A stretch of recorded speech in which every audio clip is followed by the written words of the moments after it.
I want to speak to you from John chapter 2, and this is something the Lord spoke to me during one of our Bible studies that I have at home. John chapter 2, verse 1 to 12. Let me read God's word for you. On the third day, a wedding took place at Cana in Galilee. Jesus' mother was there, and Jesus and his disciples had also been invited to the wedding. When the wine was gone, Jesus' mother said to him, "They have no more wine." "Woman, why do you involve me?" Jesus replied, "My hour has not yet come." His mother said to the servants, "Do whatever he tells you." Nearby stood 6 stone water jars, the kind used by the Jews for ceremonial washing, each holding from 20 to 30 gallons. Jesus said to the servants, "Fill the jars with water." So they filled them to the brim. Then he told them, "Now draw some out and take it to the master of the banquet." They did so, and the master of the banquet tasted the water that had been turned into wine. He did not realize where it had come from, though the servants who had drawn the water knew. Then he called the bridegroom aside and said, "Everyone brings out the choice wine first, then the cheaper wine, after the guests have had too much to drink. But you have saved the best till now." What Jesus did here in Cana of Galilee was the first of the signs through which he revealed his glory, and his disciples believed in him. After this, he went down to Capernaum with his mother and the brothers and disciples. There they stayed for a few days. Let's pray. Heavenly Father, we thank you for your word that is sharper than a double-edged sword. We thank you for your word that is living and active. We thank you for your word which never returns to you empty without fulfilling the purpose for which it was sent.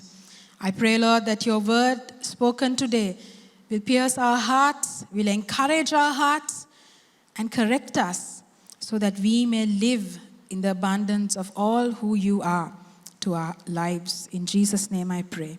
Amen. Okay, so the passage of scripture that I just read to you is familiar to all of us. It's from John chapter 2.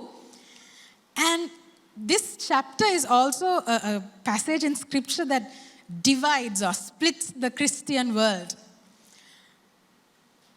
One of the dividing factors, there are 2 main things. One of the dividing factors is the whole nature of the wine mentioned here, and the wine in general in the New Testament. Was it fermented? Was it alcoholic wine? Was it sweet wine, which was not fermented? Even in the evangelical world, I was looking through it the whole week. I was asking several people as well. Opinions are split. Some say this was proper wine that is alcoholic and fermented. Some are saying it's not that wine, it's sweet wine that the Jews made from the fruit of the vine, so on and so forth. That is one. The second area of division is the intervention of Jesus' mother in this story, who asks Jesus to step into a situation. And seemingly, I'm not saying that's the case, it looks like Jesus didn't want to get involved, but because the mother said so, Jesus did. And this whole doctrine of the worship of Mary has very big foundations here in this text. Now, when questions like this come up from a text in scripture, a passage in scripture, it can make it a bit difficult, and it makes some people not talk about it much. Or it can make it very interesting and make us grapple with what is the word really telling us here. Now, this morning, I'm not going to talk about any of those things that I mentioned, but let's not get distracted, seemingly with these controversial twists, and is it okay to do this or not okay to do this? But let's allow the Lord to speak to us through his word. The title that I have for the message that I'm going to share with you today is How do you respond when the Lord says, "My time has not yet come"? How do you respond when the Lord says, "My time has not yet come"? Let me walk through a few interesting things about this passage. It begins by the words in John chapter 2, verse 1, "On the third day." Now, if you look at the passages before that, in verse 23, it says, "the next day." And then 35, "the next day." And then 29, "the next day." So John is giving us a sequence of days here. And then the miracle of water turning into wine happens on the third day. Now, the mention of the third day is interesting because the third day is significant for the Jews. The third day of the week was very important for the Jewish people because they believed that the third day was a special day. It meant double the blessing. It meant the day that is twice as good. Now, where does this come from? This comes from the 6 days of creation. In Genesis chapter 1, when God created the world, the first day he separated day and night, the second day he separated sky and earth, and the third day he separated land and sea, and he said it was good. And then the passage says, then he spoke, "Let there be plants," every kind of seed-bearing plants that come up on the land. And again he said it was good. So that's the only day out of the 6 days of creation that the Lord says it was good twice. So because of that, the Jews say this is the day that is twice as good as any other day.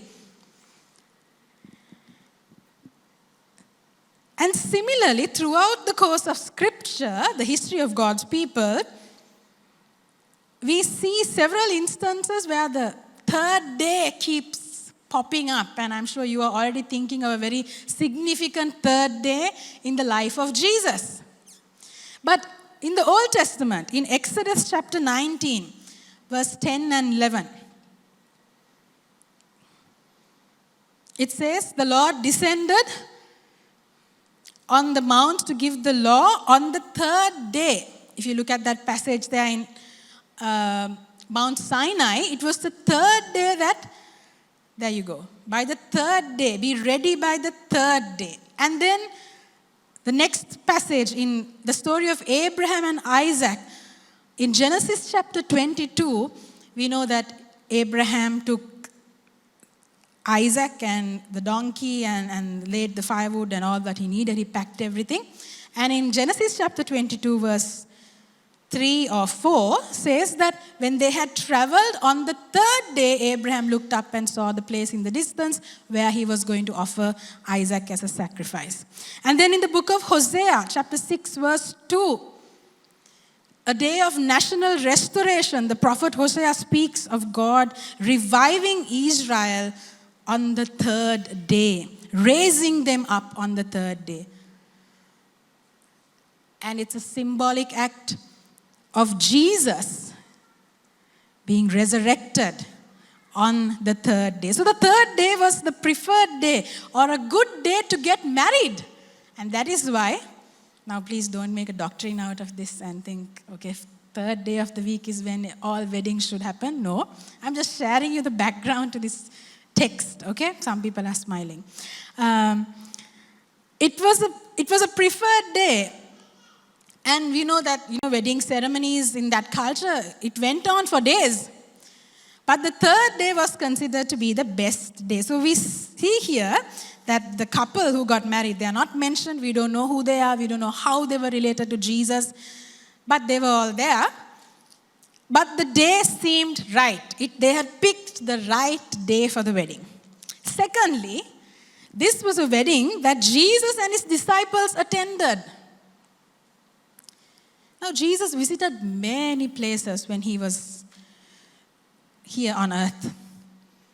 He celebrated feasts, as was the tradition of the Jews. We know that Jesus visited funerals. Some he went to the homes, some he saw on the street and had compassion. But this was the only occasion, this is the only occasion in the Gospels where it's recorded that Jesus attended a wedding. Okay? So imagine out of all the Gospel, the people who were written about, these people would have felt very special that their wedding was mentioned as a wedding that Jesus was invited to. When there's a wedding happening, the guest list is very important, and especially if there are some high-profile people coming, you feel all the more important. But Jesus was just beginning his ministry by this time. But he was invited. Jesus and his disciples were in attendance. If you look at the preceding chapter, John 1 is where we find that John was baptizing. Jesus goes there to be baptized. And then he calls the first disciples. The first disciples start following him. So Jesus had just publicly announced his path as a teacher, as a rabbi. And already there were a few people following him. And this Jesus, the Son of God, the Messiah, the Lamb, to which John the Baptist pointed and said, the one who is going to take away the sin of the world, this Jesus was at the wedding. The most important person. So the day was right, and Jesus was there among all the other people. The most important person was there. Everything was going right. And suddenly, we are met here with a situation where the wine at the wedding has run out. Now, people had already had a lot of wine by this time, as the passage tells us, and it was supposed to keep coming. This problem of the wine running out was not something that could be fixed very quickly with an alternative. They couldn't rush to the wine stores or whatever, the supermarket, and quickly get some more wine. They probably already collected a lot of wine throughout a period of time to get ready for this wedding. And so much was at stake here. The bridegroom and his family, their reputation, because they are the ones who were supposed to put out a big party. And also, this was not a good start for a new couple to be known as the couple. A minute ago I said who invited Jesus for their wedding, who had Jesus on their guest list, but now they're going to be remembered as the people whose wedding the wine ran out on. Or have you ever come across situations like that? That at a wedding the food runs out, and then people are standing in line, there's no more food. I've been in a wedding like that. And it's very embarrassing, and everybody remembers it for the rest of their life. So, even though it was the right day, like I said, even though all the right people were there, including Jesus, things still started going wrong. It was a day soon which was going to be remembered not for the glory, but because of the shame that people were going to face. Now, can these things happen in a place, a home, a new start where Jesus was present? Is it possible? The Son of God, his presence surely is a guarantee that everything will be perfect. Nothing will lack. Nothing will go wrong.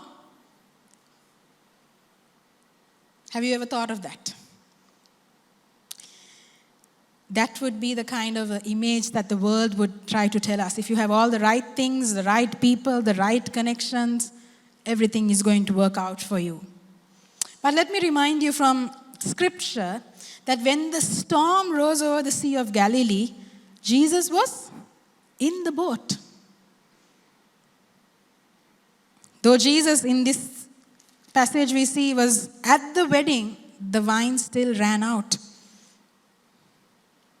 When Jesus was preaching in the synagogue of Capernaum, there was a demon spirit, a man who was possessed by a demon in the synagogue, who cried out and disturbed Jesus on his first sermon. This is the reality of the fallen world that we live in. In John 16, verse 33, we read that Jesus himself promised us, in this world you will have trouble. But take heart, I have overcome the world.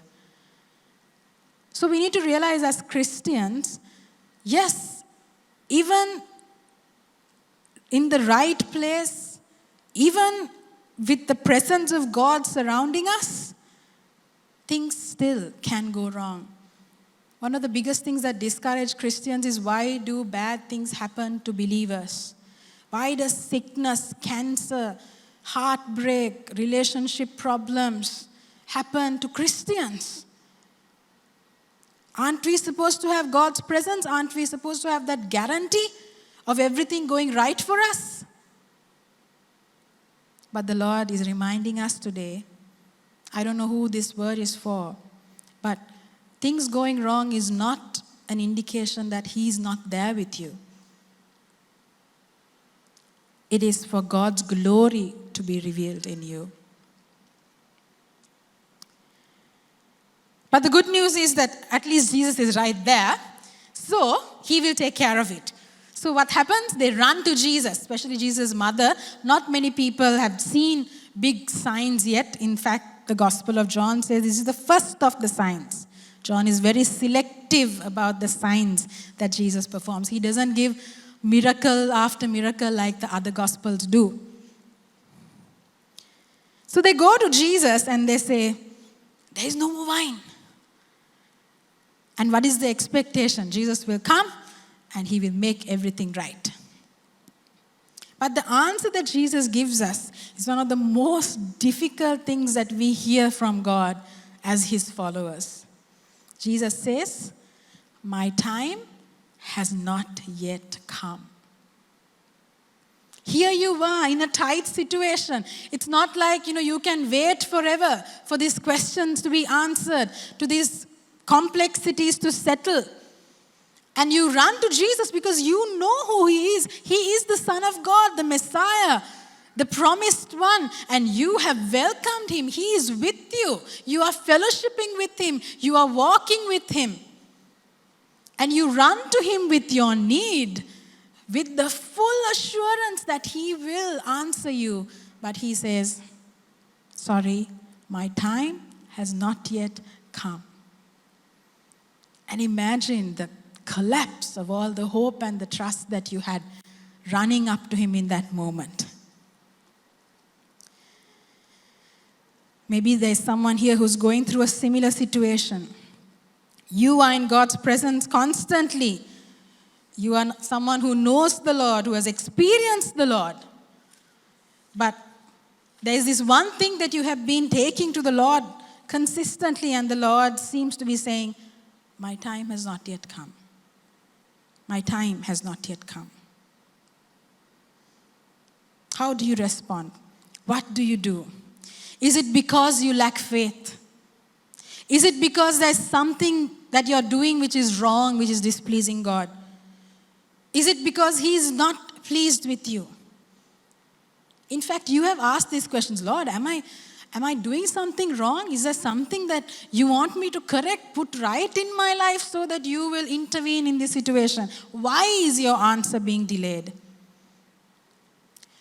But the word of the Lord reminds us in Romans 8, verse 25.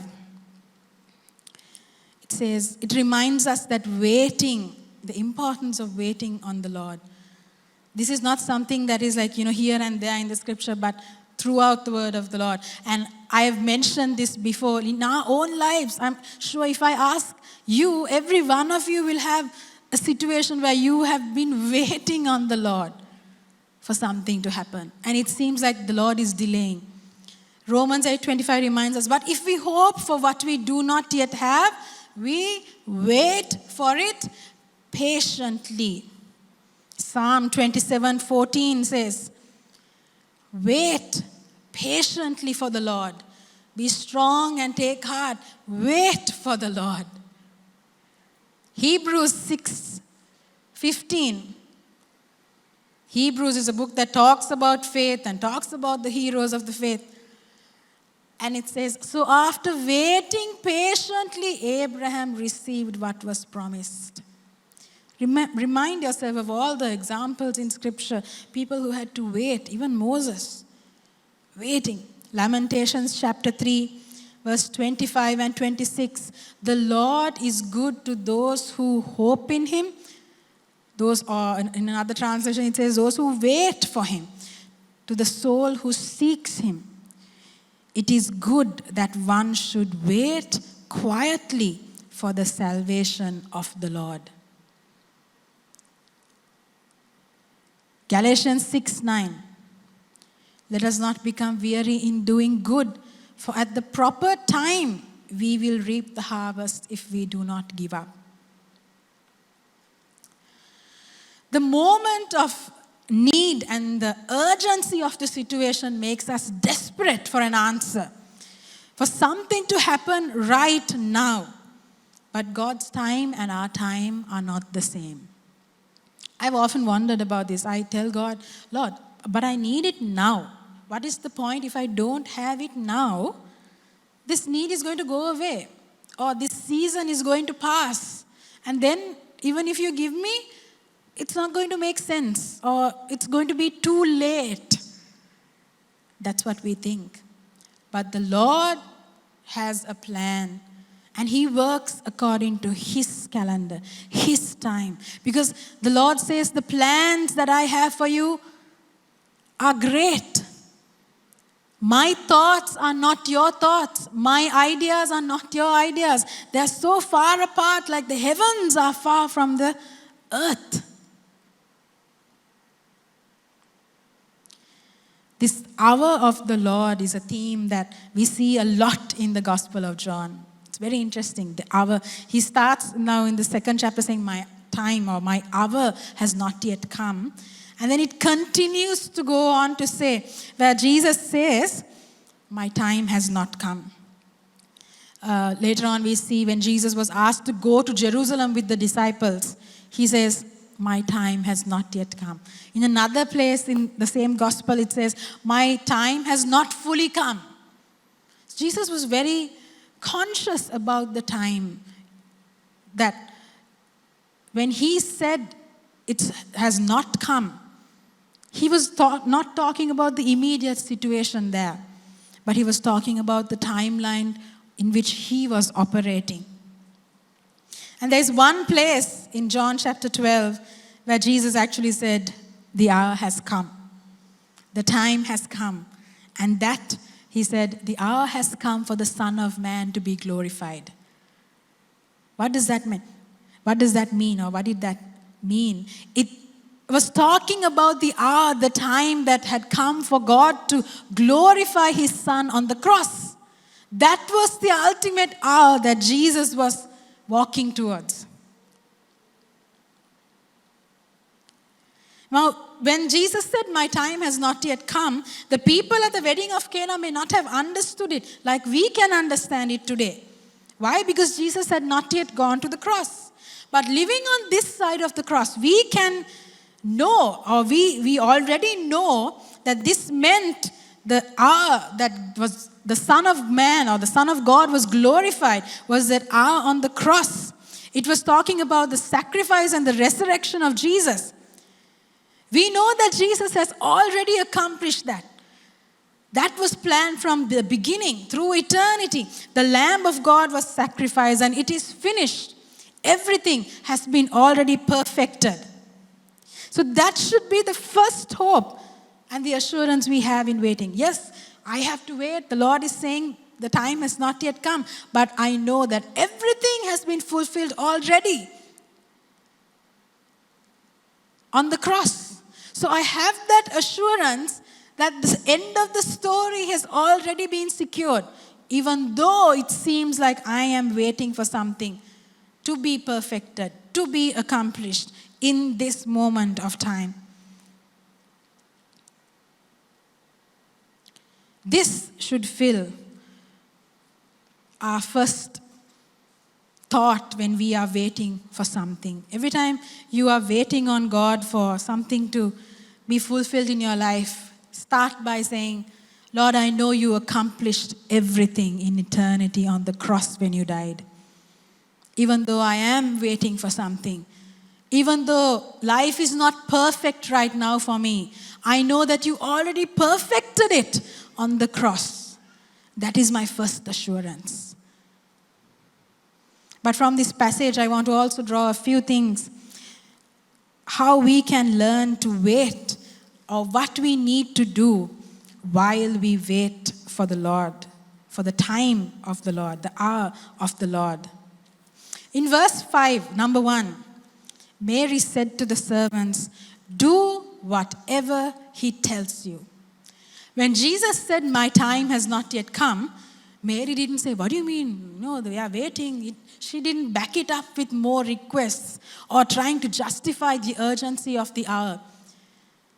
But what did she say? She told the people who are going to be involved in this miracle, do whatever he tells you. Do whatever he tells you spells out total and complete obedience and surrender to what God requires. Even during the waiting, are you willing to do whatever he asks you to do?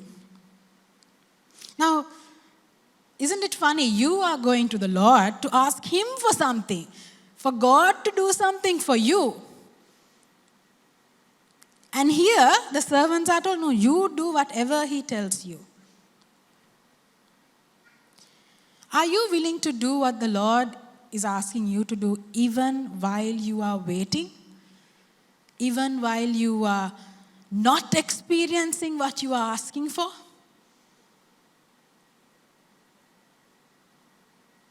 Do whatever he tells you. Secondly, Jesus actually tells them that they need to do something. What is that? In verse 6 onwards, it says, nearby stood 6 stone water jars, the kind used by the Jews for ceremonial washing, each holding from 20 to 30 gallons. Jesus said to the servants, fill the jars with water. So they filled them to the brim. Now we don't know how much time Jesus took from the moment his mother said, do something, to the point where he actually told the servants to fill the jars with water. We don't know, it doesn't say. But he did tell them to do something. What did he say? He said, fill the stone jars. Now these jars are also very significant and very important. It says, these water jars are the kinds that were used by the Jews for ceremonial washing, cleaning. Cleansing or consecration was a big part of the Jewish culture. Every time you entered the house, you have to wash before going in. Every time you ate, you had to wash before eating. And there was a whole list of things you had to do to constantly purify yourself, constantly wash yourself, to be ready for what was coming next, entering a house, having a meal, meeting someone, and also washing away from, maybe going to a funeral, coming into contact with something that was unclean. So many things like that. And it says that each one of these jars held about 30 gallons of water. Now, why did Jesus tell them to fill it? Because evidently, some of these were empty. We don't know if they were fully empty or half empty, but the jars were empty to some extent. So Jesus says, fill them up. And the disciples did. I want you to focus a little bit on what these jars represent. Like I said, it was used for purification. It was used for cleansing. It was used for preparing yourself for something important. How is your life, consecration, purity levels in your life today, in my life today? Is it lacking? Are the jars empty? Have we neglected it? Have we been so busy that we have kind of neglected our life, consecrating ourselves before the Lord daily? Are there things that are unclean in us? Jesus tells the servants, fill the jars. Are there empty spaces, voids in us that need to be filled with the cleansing power of the Holy Spirit? Jesus tells them, fill these jars. And the servants filled them to the brim, not just halfway, not just enough. They filled them to the brim, the word of the Lord says. So, in waiting, let us cleanse our lives. Let us purify ourselves. And let us yearn for the filling of the Holy Spirit. Let us ask the Lord to fill us, even in the waiting for the miracle to happen. Let's ask the Lord to fill every void, every gap, every shortcoming, and make what is incomplete complete in our life so that the Lord can move in us. So I told you, first of all, the assurance must be that Christ has already finished. And then from the text, I told you, are we ready to do whatever He tells us? Complete obedience. Secondly, being consecrated, washed, purified, and filled with the Holy Spirit while we wait for the Lord to work in our lives. And thirdly, and this is probably what spoke to me most, Jesus tells the servant, after they have filled it to the brim, in verse 8, then He told him, now draw out and take it to the master. In other words, He said, now draw out and serve. Now, what is in the jar? Water. Jesus is telling the servants to draw out and serve it to the most important person, to the master of the banquet. I don't know how the servants felt. If it was me, I would have felt very hesitant. Are we going to really give water, just plain water, to the chief of the banquet? Sometimes, when we are going through periods of waiting, of incompleteness, or something that we are lacking, we tell ourselves, this is not the time to serve. This is not to draw out. Your period of waiting is not a time for you to sit in the dugout and not play the game. Many Christians in churches today, they feel sorry for the situations, the messes, the lack or the incompleteness, the imperfection of their situations, and they say, I need to take a break. I'm going to take a break from serving. I'm going to take a break from coming for the Bible study or coming to church or serving in the worship team or speaking God's word or whatever else that people are involved in serving. This is not the time where you have to say, I can't serve the Lord because I'm waiting for this or I feel incomplete. But as you wait, as you obey, as you cleanse, as you are filled with the Holy Spirit, Jesus wants you to draw out and serve the Master. Jesus wants you to give what you have been filling your life with out to the Master. Now, the beautiful thing is the miracle of water turning into wine. Where did it happen? Jesus didn't wave something over the stone jars. Jesus just told them, fill this with water. And after they had filled it, He just says, now you take it and draw it out and take it to the Master. And the miracle happened in the hands of the servants who drew it out and served. The miracle happens when you start drawing out and serving the Lord.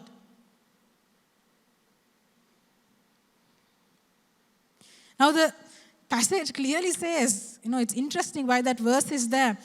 It says the master of the banquet tasted the water. He did not realize where it came from, but the servants who had drawn the water knew.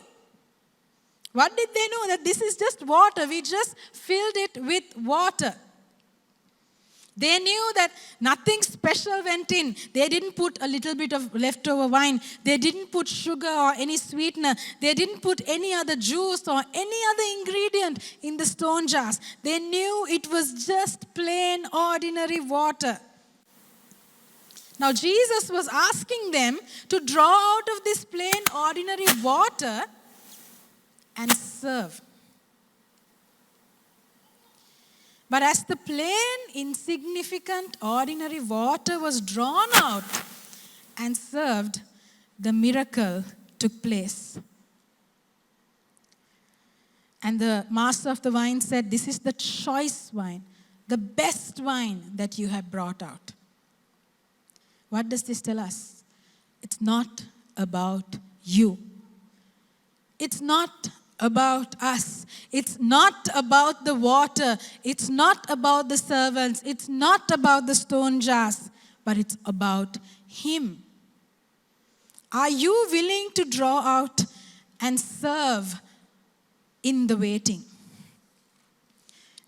Let me tell you, I have walked into classrooms to teach or pulpits to give sermons. Even this morning, I spoke at the Holy Trinity Church at the Sunday service there. I have walked up feeling so ordinary, so inadequate, so insignificant, not enough, not prepared, knowing that it's just plain water. I have nothing. Lord, are you serious? Do you really want me to draw out of this insignificant plain just water and give it to these people? But every time the Lord has reminded me, it's not about you, it's about me. All you have to do is obey. Draw out and serve what I tell you. Sometimes we feel like, the ordinary water. What do I have to give? How can I draw out? It's not about us, but it's about the Lord and about what the Lord is going to do when we trust Him, obey Him, do whatever He tells us, purify ourselves, fill ourselves with the Holy Spirit, draw out and serve. The miracle didn't happen when Jesus waved the hand. It happened in the hands of obedient servants through clean and filled vessels. When the Lord says, "My time has not yet come," don't pout. Don't throw out a tantrum. Don't quit coming to church. Don't get angry at God or at your family and your church or your pastor or yourself. But instead, obey Him fully. Cleanse your vessel. Be filled with the Spirit. Draw out and serve what you have. And you will see God transform you. God transform your family. God transform your community, your church, your situation. Not just to anything, but to be the choice, most amazing, the best product for His glory. I want to end by saying this is something that happened 2,000 years ago at a wedding. But soon and very soon, we are going to be with Jesus, our bridegroom, at the great marriage supper of the Lamb. Hallelujah. Hallelujah. What a glorious day it's going to be when the bridegroom, Christ, returns for His bride, the church. That is us. I hope that is us. Let us be prepared, therefore. What a joy. Jesus said, "I will not take part of this wine until I meet with you again." What an amazing promise.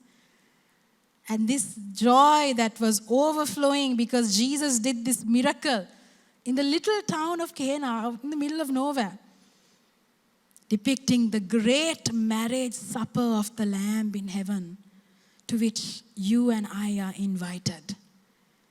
And we are waiting for it, aren't we? Because the Lord is saying, wait, the time has not yet come. Wait, the time has not yet come. But we know when we look at everything around us that the time is soon. So what do we do in the waiting? What do we do in the waiting? We trust, we obey, we serve, we cleanse ourselves, we fill ourselves with the Holy Spirit, we fill ourselves with the oil like the 5 wise virgins waiting for the bridegroom to come.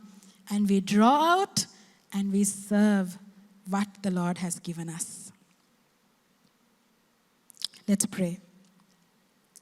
I want us to take some time at this moment to just reflect on what we have heard. I know the Holy Spirit is moving. He's speaking to us, encouraging us. Especially if there's someone here who's been enduring a time of prolonged waiting. The Lord is encouraging you this morning. And the Lord is saying, I see you. I see your wait. I see the years. I see the yearning, the prayers, the tears. And the Lord is saying, be assured that in my time, everything has already been perfected. Remember the cross where I said, it is finished. And with that assurance, keep cleansing your heart. Keep asking the Lord to fill you with His Spirit. Keep serving the Lord what you have, even though how insignificant that may feel. Remember that it's not about you. It's about the Lord who works in and through you. And every opportunity the Lord brings you to serve people, to serve the church, to serve your community, your neighbors, your colleagues, your students. Don't feel like, oh no, I can't do it. I don't have what it takes. But be that water in the hands of the Lord. Draw out because He has already filled you. Draw out and serve, and you will see the little that you have, the insignificance that you have, He will turn it into something that is the choice wine, that is like the choice wine, the best wine for His glory. Shall we all stand in the presence of the Lord? Hallelujah. Hallelujah. Thank you, Jesus.